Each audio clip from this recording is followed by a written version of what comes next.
주시는 하나님의 말씀은 신약성경 마태복음 13장이 되겠습니다.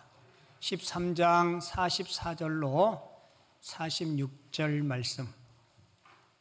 신약성경 22쪽에 있고요. 마태복음 13장 44절로 46절 말씀. 세 절 말씀인데요. 우리 한 목소리로 함께 읽도록 하겠습니다. 함께 읽죠. 천국은 마치 밭에 감추인 보화와 같으니 사람이 이를 발견한 후 숨겨두고 기뻐하며 돌아가서 자기 소유를 다 팔아 그 밭을 사느니라. 또 천국은 마치 좋은 진주를 구하는 장사와 같으니 극히 값진 진주 하나를 발견하매 가서 자기 소유를 다 팔아 그 진주를 사느니라. 아멘. 오늘 읽은 본문 말씀을 가지고 무엇과도 바꿀 수 없는 천국이라는 제목으로 하나님 주시는 은혜와 교훈을 나누겠습니다. 제목 같이 읽어볼게요. 무엇과도 바꿀 수 없는 천국. 오늘 설교 내용이 설교 제목에 다 들어있어요. 그 무엇과도 바꿀 수 없는 하나님의 나라, 하나님의 천국에 대한 이야기를 함께 나누도록 하겠습니다. 성경이 창세기부터 요한계시록까지 그 내용은 참 다양하고 폭이 넓습니다. 그리고 성경의 이야기 가운데 기적의 이야기가 참 많이 기록되어 있어요. 어떤 성경학자가 그런 얘기를 했어요. 성경에 기록되어 있는 기적을 다 빼고 나면 성경은 표지밖에 남지 않을 것이라고. 사실 이 세상에 일어나고 있는 모든 일들 엄밀하게 다 하나님의 섭리고 하나님의 은혜고 하나님의 기적입니다. 그래서 우리 일상의 삶이 하나님의 은혜고 하나님의 신비고 하나님의 기적이에요. 그리고 우리 하나님은 기적을 남발하지 않으십니다. 하나님 생각에 꼭 필요하실 때 하나님은 극적으로 신비로운 기적을 행하세요. 출애굽한 이스라엘 백성들이 홍해바다를 도저히 인간적인 능력으로 건널 수 없을 때 그때 하나님이 개입하셔서 홍해를 가르십니다. 광야 40년 동안 사막에서 농사도 할 수 없고 아무런 먹거리가 없을 때 하나님은 그들에게 하늘의 음식을 내려주세요. 낮에는 구름으로 밤에는 불기둥으로 그들을 보호해 주십니다. 이렇게 하나님은 특별한 경우에만 특별한 기적과 능력을 행하세요. 그러나 대부분의 경우는 일상의 삶 속에서 우리를 부르시고 하나님이 동행해 주십니다. 그러니까 저와 여러분들이 일상의 삶이요, 아침이 되면 해가 뜨고 바람이 부는 사소한 일들, 이 모든 것들이 다 신비한 하나님의 위대한 일이십니다. 지금 저와 여러분들이 살아서 호흡을 하는 것, 그리고 봄이 되면 꽃을 보고 새싹을 보면서 감탄하는 것, 그리고 이 지구상의 인구가 87억 정도 된다 그래요. 근데 그 수많은 인구 중에 여러분들이 함께 만나서 김포남연교회 공동체가 된 것, 이거는 기적 중에 기적이에요. 특별히 부부가 만나서 인연이 되어서 한 가정을 이루는 것, 이것도 기적 중에 기적입니다. 여러분들은 기적을 모시고 사는 거예요. 안 맞는다고요? 안 맞는 게 기적이에요. 안 맞죠? 네. 안 맞는 게 뭐라고요? 기적이에요. 하나님은 안 맞는 사람들끼리 붙여놓은 거예요. 서로 안 맞는 거를 채우고 보충하라고. 이선희 씨가 부른 노래 중에 이런 노래가 있어요. 별처럼 수많은 사람들 중 그 중에 그대를 만나 꿈을 꾸듯 서로를 알아보고, 그게 기적이래요. 노래 한번 불러줄까요? 제가 결혼식 주례 때 가끔 부르는데요. 오늘은 설교 시간이라 안 부를게요. 여러분 가만히 생각해 보세요. 지금까지 살아온 게 하나님의 기적이고 은혜입니다. 제가 통계를 보니까요. 꽤 오래전에 통계 얘기를 하지만 지구촌에 26%의 사람들은 만 14세 이상 전에 세상을 떠난대요. 그리고 66%의 사람들은 15세에서 63세까지, 64살까지 생존한대요. 그리고 8%의 사람들만 65세 이상 생존한대요. 여러분 기적이에요, 기적. 62세 이상 넘으신 분들, 65세 이상 넘으신 분들 8%에 해당하는데 제가 보니까 70 넘으신 분들이 많아. 제가 이제 5월에 가정의 달에 우리 구제부에서 어르신들 효도잔치 해드리려고 70세 이상을 파악해 봤더니요 100분이 훨씬 넘어. 70세는 청춘이에요, 그죠? 70은요 제2의 사춘기입니다. 요즘 100세 시대라 그래요. 근데 진짜 기적 중에 기적이 뭔지 아세요? 우리가 우리 눈으로 볼 수 없는 그 하나님을 믿을 수 있다는가. 이건 하나님의 진짜 큰 은혜고 기적입니다. 그리고 예수를 믿고 영생을 얻고 천국에 갈 수 있다는 것, 천국 백성이 되었다는 것, 이거는 기적 중에 기적입니다. 그래서 저와 여러분들은 날마다 하나님의 은혜 가운데, 하나님의 기적 가운데 살아가는 거예요. 여러분, 이 은혜를 아는 사람이 행복한 사람이고 이 은혜를 아는 사람이 감사할 수 있는 사람입니다. 오늘 설교 제목이 뭐였어요? 무엇과도 바꿀 수 없는 천국. 여러분 오늘 설교 제목을 꼭 기억하셔야 돼. 지금부터 160년 전 병인년에 여러분 천주교가 먼저 들어왔잖아요. 그때 하나님을 아버지로, 하늘의 주인으로, 천주로 모신 기독교인들이 그 병인년에요 예수 믿는다는 이유 때문에 순교자들이 엄청나게 많이 나와요. 그때 프랑스 선교사님 9명을 포함해서 한국 기독교 역사를 보니까요 8천에서 1만 명. 이 시간 고산자 대동여 지도라는 영화가 있어요. 그 영화의 한 토막 여러분들에게 좀 보여드리고 설교 이어가도록 할게요. 병인년 순교에 대한 내용들이에요.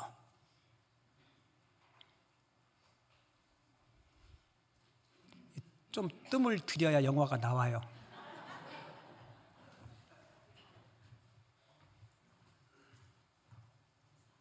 박해가 심해지면 심해질수록 우리 신도들의 숫자가 늘어날 것이며 신앙심도 더 깊어질 것입니다. 관군이요! 서둘러 피하십시오! 앞은 우리가 열 테니! 가자!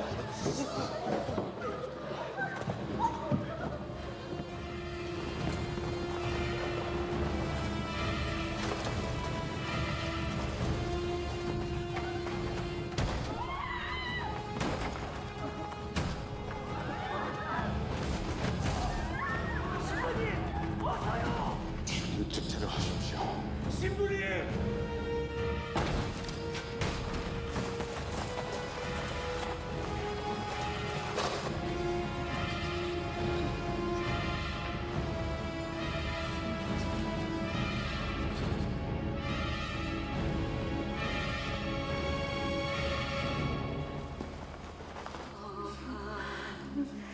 세상 번님 내가 기내 말씀 들어서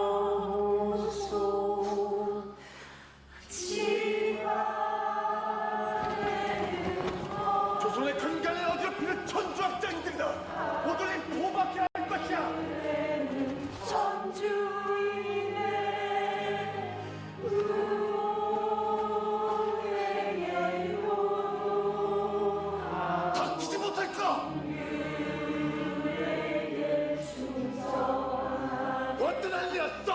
하지 않고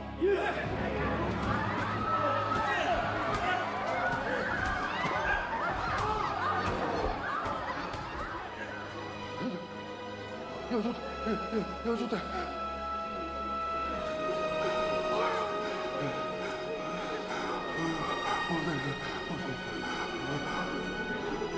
천주쟁이들은 조선의 붕속을 어지럽히는 서양 오랑캐 앞잡이들이다. 이에 본보기로 삼을 것이니 똑똑히들 보거라. 집행하라.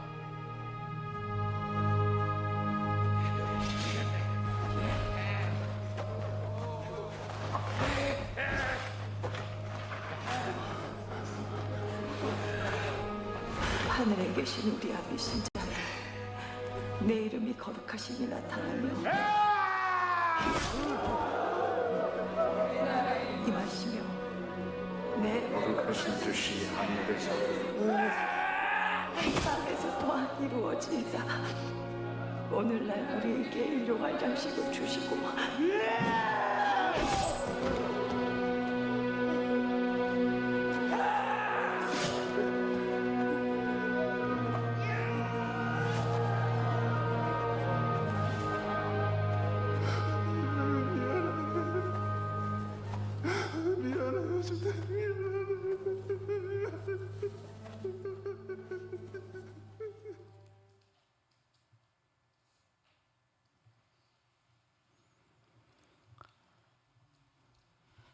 그 어느 것과도 그 무엇과도 바꿀 수 없는 그 영원한 천국을 위해서 자신의 목숨까지 기꺼이 내놓았던 그 순교자님들의 모습, 저 모습 앞에 우리 자신의 신앙의 태도와 생각들을 좀 비춰보면 한없이 부끄럽기도 하고 깊은 생각과 거룩한 도전을 받게 됩니다. 강화도에 가면 광성보라고 있어요.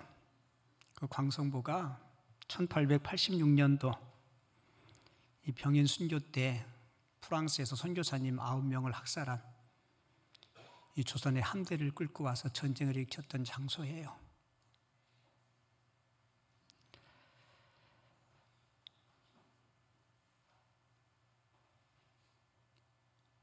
여러분, 160년 전에 초기 한국교회 성도들은 정말 하층민 사람들이었어요.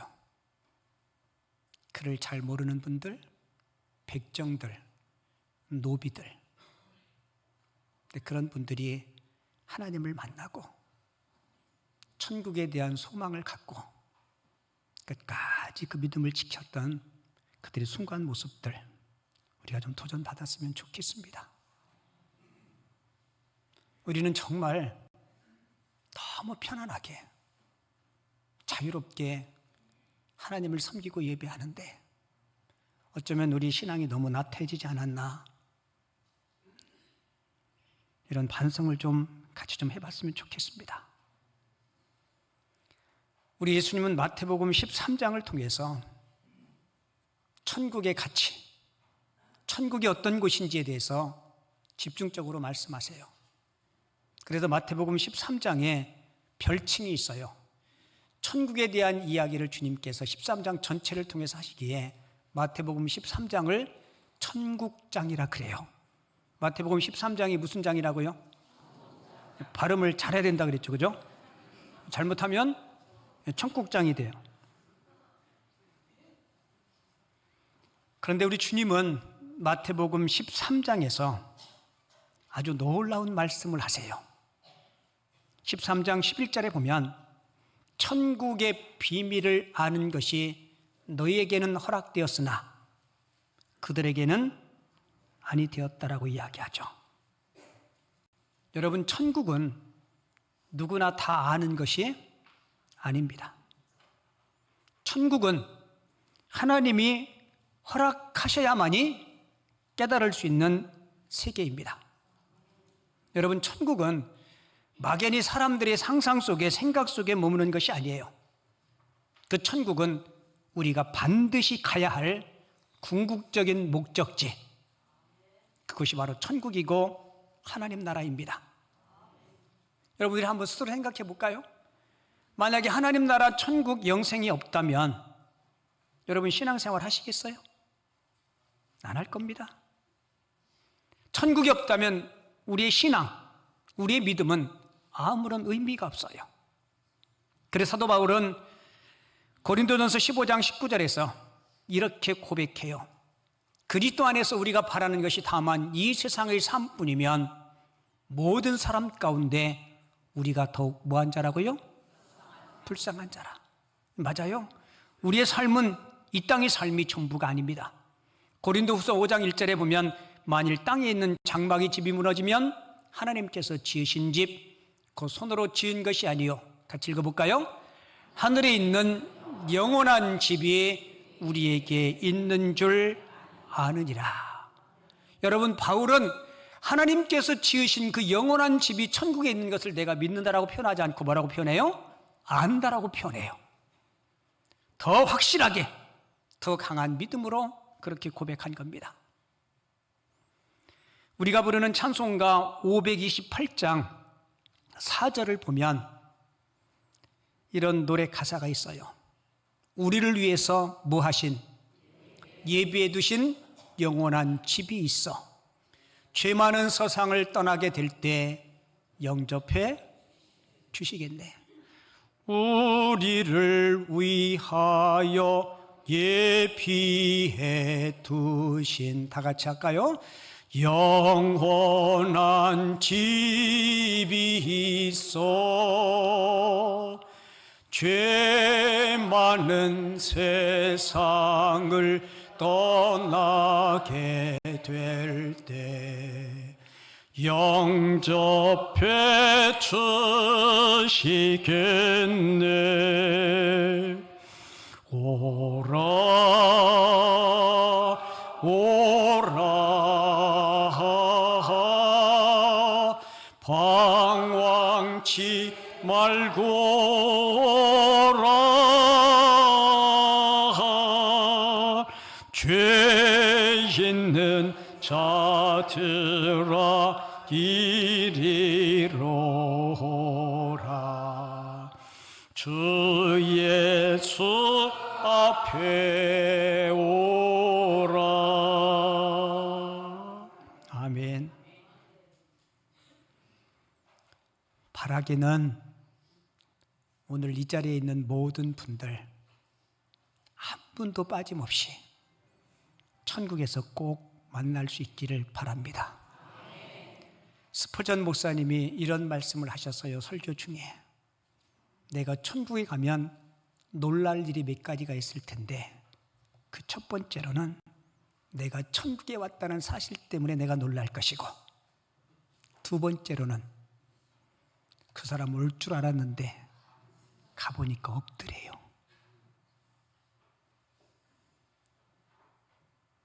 여러분 꼭 기억하세요. 한 분도 소외됨 없이 이 자리에 있는 모든 성도님들 하나님의 백성으로 하나님 나라 넉넉히 입성할 수 있기를 바랍니다. 여러분, 예수님은 우리를 위해서 예비해 두신 그 천국이요, 얼마나 가치가 있는지 오늘 비유에서 이렇게 말씀해요. 어떤 보화, 어떤 진주와 같이 값어치 있는 것. 여러분, 오늘 두 가지 비유는 한 농부하고 한 상인의 이야기를 해요. 한 농부가 밭을 갈다가 거기서 값진 진주를 발견해요. 한 상인이 값진 진주를 찾다가 자기가 찾던 그 진주를 발견해요. 여러분, 그 가치가 얼마나 컸든지 오늘 성경에 공통적으로 이 농부와 이 상인은 자기의 모든 소유를 다 팔아 그 보화와 그 진주를 샀다라고 이야기합니다. 바라기는 여러분, 오늘 설교 제목처럼 천국은 그 어느 곳으로도 바꿀 수 없는 가치 있는 곳입니다. 오늘 비유에 두 사람이 등장하죠. 누구랑 그랬어요? 농부와 상인. 여러분, 어느 농부가 아마 자기 밭이 자기 밭은 아닌 것 같아요. 이웃집 밭을 갈아두다가 삭을 받고 갈아줬겠죠. 밭을 갈다가 우연히 보화 상자를 발견합니다. 그리고 얼른 흙을 덮어요. 그리고는 밭 주인에게 가서 그 밭을 팔 것을 요구하고 자기에 있는 모든 소유를 다 팔아서 그 밭을 사게 됩니다. 간혹 설교를 들으시는 분 중에 이런 의미를 갖는 분이 있어요. 아니, 그 농부 비양심적이지 않냐고. 그 보화 원래 누구 거예요? 자기 거요? 밭주인 거요? 여러분이 농부라면 어떡하겠어요?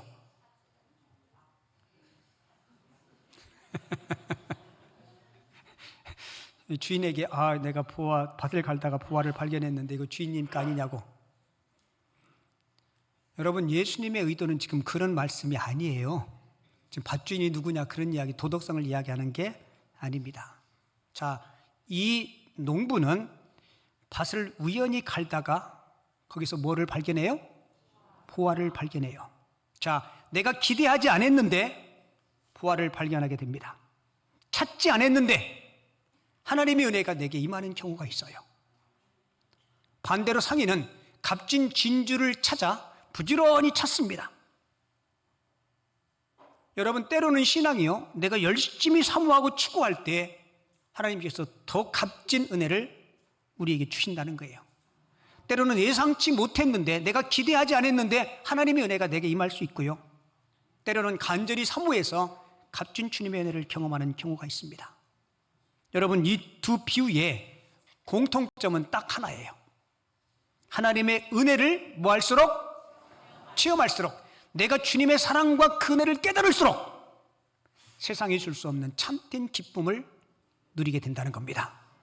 저도 여러분들도 신앙생활하면서 이 기쁨을 좀 누렸으면 좋겠어요. 신앙생활을 하면 할수록 곰국처럼 고면 골수록 그 참된 맛을 깨달을 수 있는 저와 여러분들 됐으면 좋겠습니다.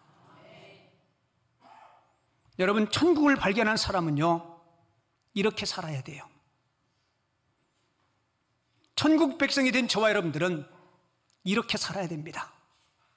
그 첫 번째로는 분명한 목표를 가지고 살아가야 돼요. 뭐를 가지고요? 내가 왜 살아야 되는지, 하나님을 왜 나를 이 땅에 보내주셨는지, 그 인생에 분명한 목적이 있어야 돼요. 우리 웨스트민스터 신앙고백서 소유리 문답 제1문 아시죠? 사람의 제일 되는 목적은 무엇입니까? 시작. 하나님을 영화롭게 하고 그를 영원토록 즐거워하는 것. 이게 성경 전체를 통해서 이 땅을 살아가는 우리 인생들의 목적을 깨우쳐주는 거예요. 그리고 천국을 발견한 사람은 이렇게 사셔야 돼요.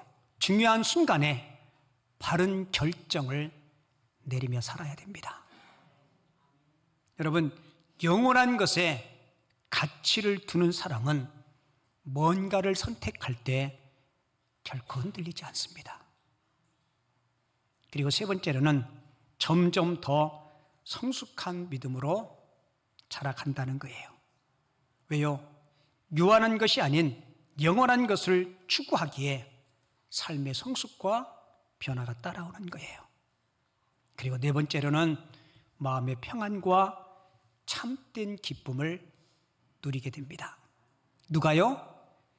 천국을 발견한 사람은 세상이 줄 수 없는 환경을 초월한 참된 기쁨을 누리게 되는 거예요. 여러분, 우리 주님은 이 보화 비유, 이 진주 비유를 통해서 구원받은 우리가 이 땅 가운데 어떻게 살아가야 되는지를 가르쳐 주는데요. 자, 구원받은 우리가 이 땅에서 어떻게 살아가야 되는지 그 첫 번째 주님의 가르침은 이거예요. 은혜로 구원받았으니 어떻게 살라고요? 같이 읽어요. 시작.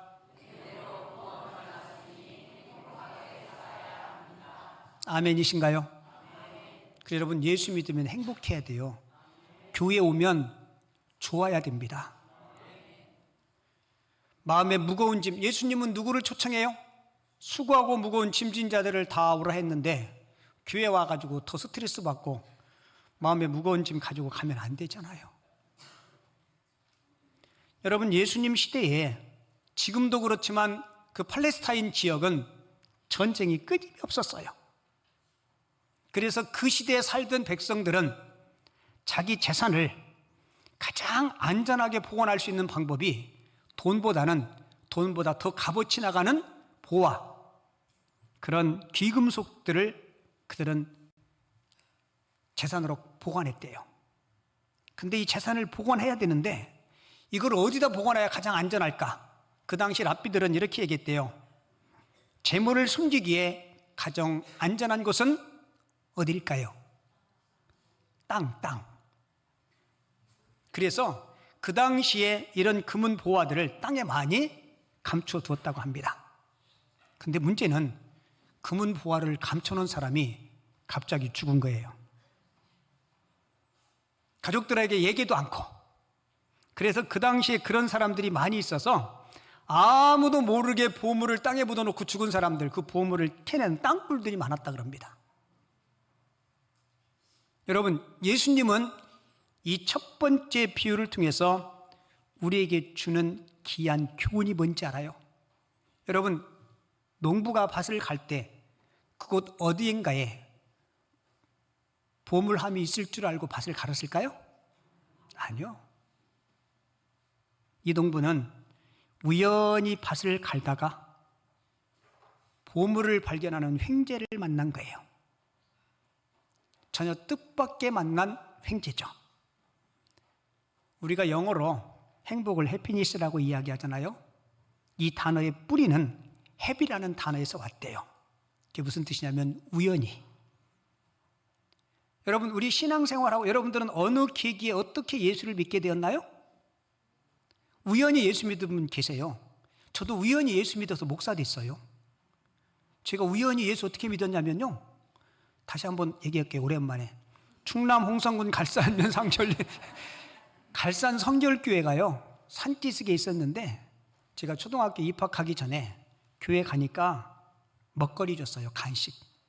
그 라면 땅 얻어먹는 재미로 교회를 나가기 시작했어요.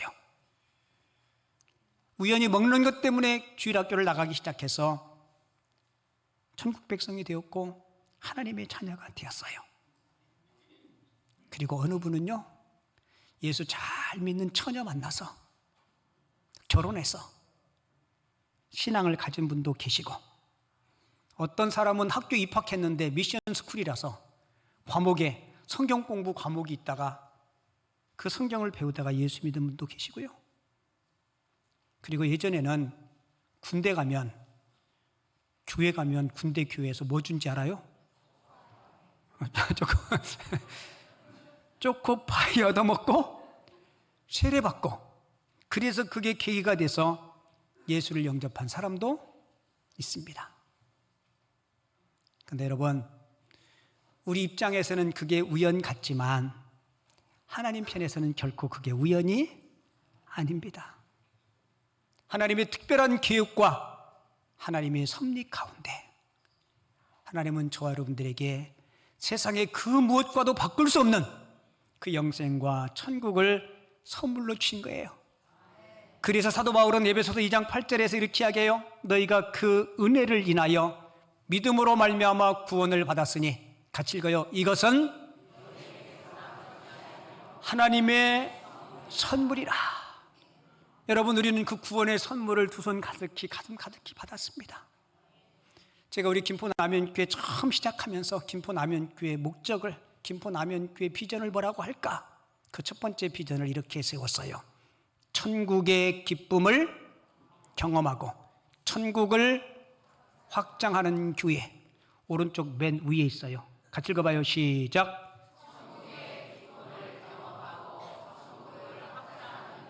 네, 두 번째는요. 네, 눈동자를 좌로 돌리고 저를 보시고. 세 번째 시작. 네, 감사해요. 네 번째는요, 예수님의 사랑을, 네, 입으로만 사랑이 아니고 구체적으로 예수님의 사랑을 실천하는 교회. 저는 예수 믿고 구원받은 저와 여러분들이 그 구원의 기쁨, 구원의 감격이 우리 10년 가운데 풍성했으면 좋겠습니다. 그리고 마지막 두 번째, 예수님께서 이 비유를 통해서 구원받은 우리가 이 땅 가운데 어떻게 살아가야 되는지 두 번째 같이 읽어봐요. 시작. 더 큰 은혜와 더 고급한 행복을 추구하며 살아야 합니다. 여러분, 농부도 그렇고 상인도 그렇고 보화를 발견하고 값진 진주를 발견하고 그것을 얻기 위해서 어떻게 하는지 알아요? 모든 재산을, 요거와 관련되는 그 복음성가가 있는데 뭐 냉장고 팔고 모두 팔고 냉장고 팔고 뭐 집도 팔고 다 팔고 그것을 했다라고 그렇게 찬양도 하는데, 여러분, 우리가 이 땅을 살아가면서 하나님의 자녀로 특별한 은혜를 위해서 여러분들이 더 사소한 것들을 아낌없이 드릴 수 있는 하나님의 사람들이 꼭 될 수 있기를 바랍니다. 근데 솔직히 우리 그러지 못할 때가 많아요. 1866년도 병인 박해 때 순교했던 분들, 아까 여러분들 그 짧은 영화 보면서 어떤 생각이 들어요? 여러분들이 신앙생활 하면서 내 할 것 다 하고 내 쓸 것 다 쓰고 내 놀 것 다 놀고 나머지 짜투리 시간에 주님을 위해서 시간을 드린다. 도저히 불가능합니다. 하나 여쭤볼게요. 여러분, 신앙생활하고 교회에서 예배하고 교회에서 시간 드리는 거, 여러분 그게 아깝든가요? 여러분들에게 마이너스 인생으로 여러분들에게 오든가요? 아니에요. 주님은 우리가 생명 드릴 때 더 영원한 생명을 주시고, 우리가 시간을 드릴 때 우리 시간을 책임지시고, 여러분들의 건강과 여러분들의 시간과 생명을 드릴 때 주께서 더 좋은 것으로 채우시고 인도해 주실 줄을 믿습니다. 그도 우리는 신앙생활하면서 더 가치 있는, 그리고 영적인 성숙을 위해서 과감하게 도전하고 헌신할 수 있어야 돼요. 제가 김포 남현교회를 개척한 지 올해 22년 됐어요. 근데 제일 안타까울 때가 22년 동안 신앙생활 했는데 신앙의 진보가 요만큼도 안 보여. 그럴 때 내가 잘못 가르쳐서 그런가, 그런 자괴감도 들고요. 여러분 꼭 기억하세요. 더 가치 있는 영적 성숙을 위해서 과감하게 결단하고 도전할 수 있는, 그래서 하나님의 살아계심을 여러분들의 삶 가운데, 인생 가운데, 신앙생활 가운데 꼭 체험할 수 있기를 바랍니다. 믿음의 진보와 영적인 성장에 얽매고 있는 것들을 과감하게 버리셔야 돼요.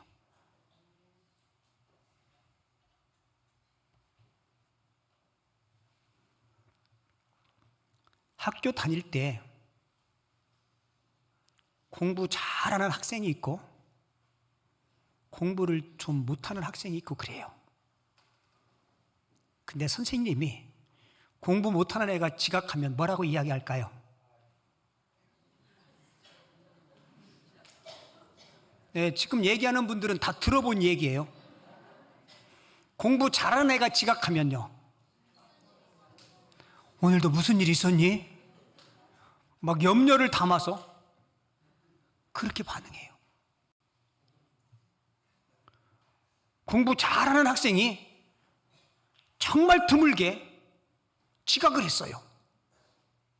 선생님이 무슨 일 있었니? 선생님, 사실은요, 학교에 등교하다가 어느 분이 돈을 잃어버려서 돈을 찾고 있는데 그분 찾는 돈 찾아드리려고 도와드리다가 보니까 시간이 늦었대요. 그래서 선생님이, 얘야, 그럴 때는 학교 시간이 늦어지니까 죄송하다고 얘기하고 와야 되지 않겠니? 그러자 그 공부 잘하는 학생이 이렇게 하겠대요. 사실은 선생님, 그분이 잊어버린 돈을요, 제가 한쪽 발로 밟고 있었거든요.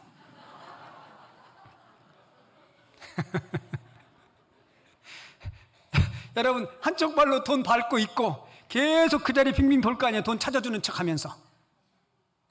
여러분, 혹시 우리 신앙생활 하면서 500원짜리든 1000원짜리든 만원짜리든 저와 여러분들의 한쪽 발목을 잡고 있는 게 있나요? 더 값어치 있고 더 영원한 것을 향해서 나가야 되는데 우리 분명히 발목 잡고 있는 거 있을 거예요. 어떤 사람은 그게 취미가 될 수 있고요. 어떤 사람은 물질에 매여서 돈 하면서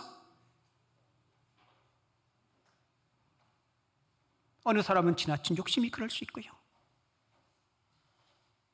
여러분, 히브리서 기자는 히브리서 12장 1절에서 이렇게 교훈하고 있어요. 모든 무거운 것과 얽매이기 쉬운 죄를 벗어버리고 인내로서 우리 앞에 당한 경주를 하며. 여러분, 우리가 진정한 신앙의 맛을 누리기 위해서 우리 생각이 달라져야 되고 가치관이 달라져야 합니다. 그렇지 않고는 진정한 신앙의 맛을 누릴 수가 없어요. 사랑하는 성도 여러분, 예수 안에서 저도 여러분들도 고급진 행복을 위해서 이 세상에 상대적인 것들을 과감하게 내려놓을 수 있는 그런 믿음의 결단이 사람들이 꼭 될 수 있기를 바랍니다. 그래야 차원 높은 기쁨과 살아계신 하나님을 경험할 수 있어요. 우리가 부르는 찬송가 94장, 이 찬송을 좋아하는 성도님들이 참 많아요. 주 예수보다도. 근데 여러분, 이 찬양 부를 때 좀 죄송하지 않던가요? 주 예수보다도 귀한 것은 없네. 다른 한쪽으로는 주 예수보다는 거 귀한 거 많네. 저는 어떤 때 솔직히 죄송스러울 때가 있어요. 주 예수보다도 귀한 것은 없네. 입술로는 그렇게 찬양하지만 정말 나의 삶에서 예수님을 가장 삶의 우선순위로 두고 있는가? 1866년도 병인년에 자기 목숨 바쳐 순교했던 그들만큼은 못 따라가더라도 최소한 신앙인으로서. 여러분, 찬송가 94장을 작곡한 분이요, 조지 베벌리 슈아라는 분이에요. 이분은 작곡가이면서 노래도 잘하는 가수였습니다. 시카고 방송에서 정기적으로 출연해서 노래를 좀 했으면 좋겠다고 요청을 받았어요. 이분 마음 한켠에 내가 방송국에서 노래하면 인기도 많아질 것이고 돈도 좀 생길 것이고 명예도 생길 것이고, 그런데 마음 한켠에 내가 대중가요를 불러서 떼돈을 버는 것보다 이 가사처럼 주 예수보다도 귀한 것 없으니까 내가 예수님을 소유해야 되겠다, 이렇게 마음을 먹고 빌리그레암 목사님 전도 집회할 때 그 목사님과 함께 자신에게 주신 그 달란트를 가지고 찬송가 94장을 그가 불러서 많은 사람을 주께 돌아오게 했다고 합니다.